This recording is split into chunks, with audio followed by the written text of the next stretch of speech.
I do feel it's going to be valuable for you, dear Gemini, to be open to some new conversations in your life. Two things, in fact, again.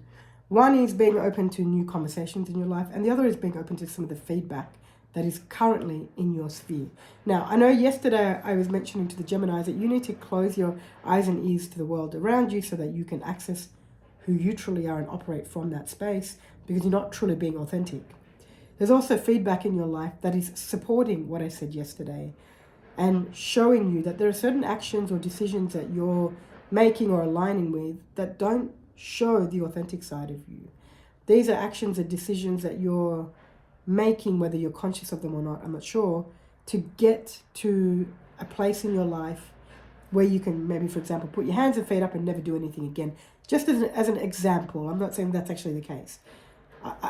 All I have is examples. I don't know what else I can share here. But the point I want to make to the Geminis is some of the feedback in your life right now is useful. And it's worth you listening to the feedback from a place that is open. Otherwise, of course, you're going to be very protective and you're going to shut down, because some of the feedback in your life is saying, hey, you're not being real. Some of the feedback in your life is saying, you've forgotten who you are. Some of the feedback in your life is saying, you're not being authentic right now. And so when that feedback is in your life, it's very easy to want to protect yourself, shut down, because nobody wants to hear that stuff. That's very difficult, and it can be incredibly confronting.